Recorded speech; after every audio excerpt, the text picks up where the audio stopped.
religious scholars so that they interpret the true message of Islam in particular and relay that to the general public? And what about the regulation? How about regulating this institution in particular in order to promote interfaith harmony and tolerance in the society? It is extremely important. First of all, when we say interfaith tolerance, the word tolerance itself has somehow deep down negative connotation. We must use the word interfaith acceptance, which is a greater word. It has greater peace and meaning and depth to it. On the other hand, while consolidating, while going through all the different texts available, the biblical and non-biblical, requires some sort of intelligentsia, rationality, reasoning to bring, not through cherry picking, but by bringing people together, heads together in a way that we may bring solidarity, cohesion for the society, for the community.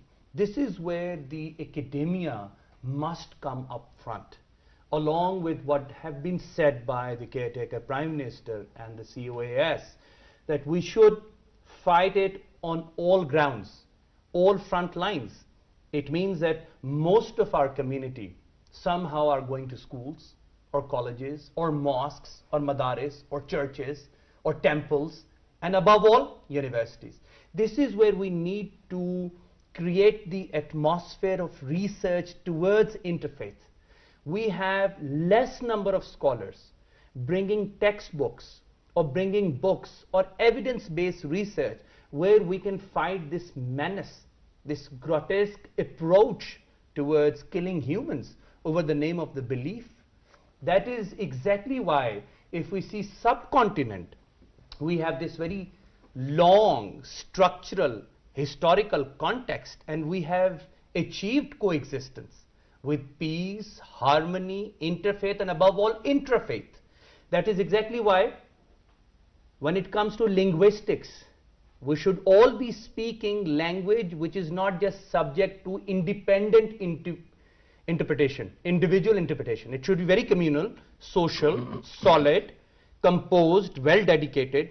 Not that everyone may create a context on its own out of it. That is exactly why we must have scholars, we must have religious scholars, we must have professors, PhDs, promoting dedicatedly through this Lang structure, an integral element of the society, how to live as humans.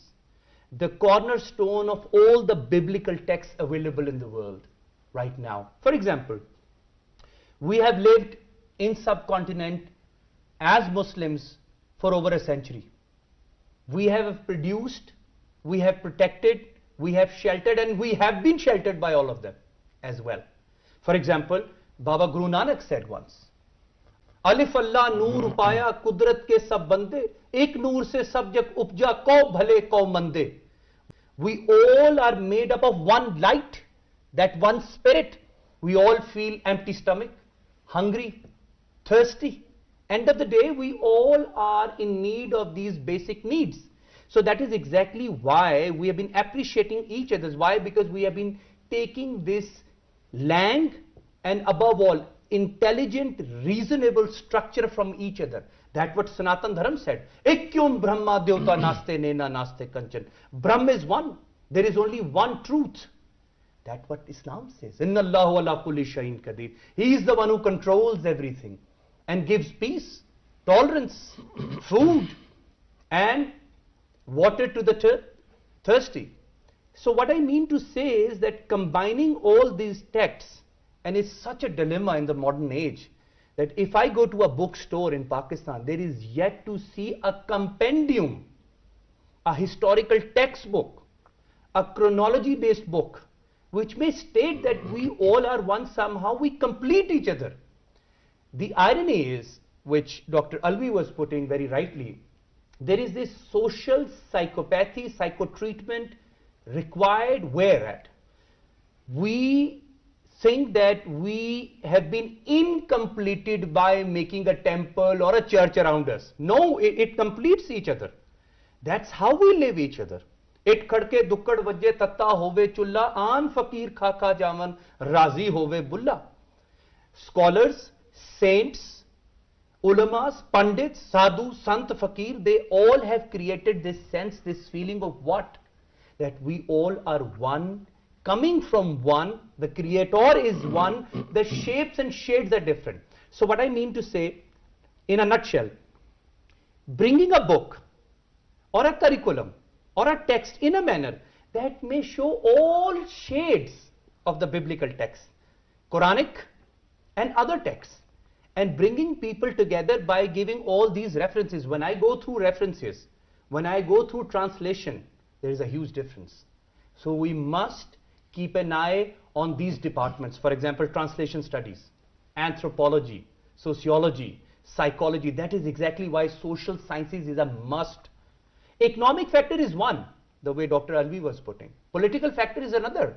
But poverty is not the ultimate source of intolerance. We have been poor, we have been living like this, but we have been sharing the half piece of our bread with the neighbors. So somehow something have went wrong, crazily, and we need to fix it at the intelligentsia level, first of all. Right, historically speaking, could you bring in examples from history whenever Muslims have ruled around the world? What sort of treatment of the Muslim rulers was primarily towards the minorities?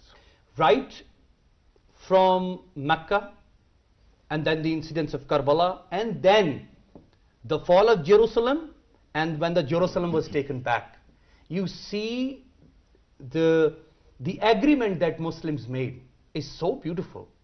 Is still at the pinnacle, the epitome of humanity, giving access to the people who we have won, not through sword, through morality. And on the other hand, opening your saints' doors, your house doors, your mosques to other. That is exactly why poets emerged in a big number. Because they used to go to every doorstep, they used to sit in the streets, we used to have a beautiful culture every evening. We have lost the culture of these tea-based evenings, lassi-based evenings, where we used to discuss all these things. We have lost the culture of sitting with grandparents. My grandmother always narrated me story about the partition of Pakistan and India in a beautiful manner.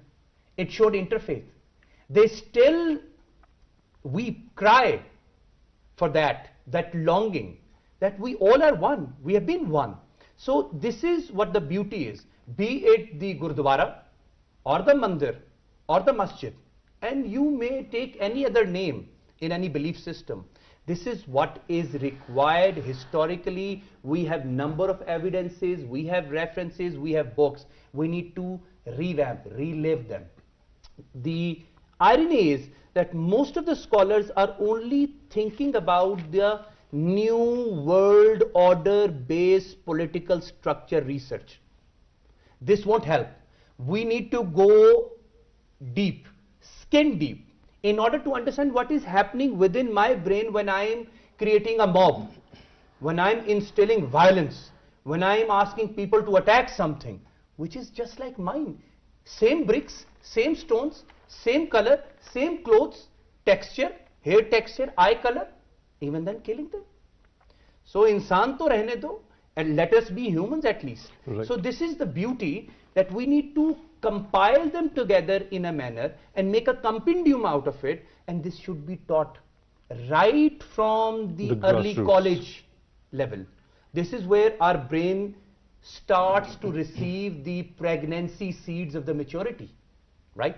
And then from there on, you build on that, right. Make a structure. Your point is well taken away.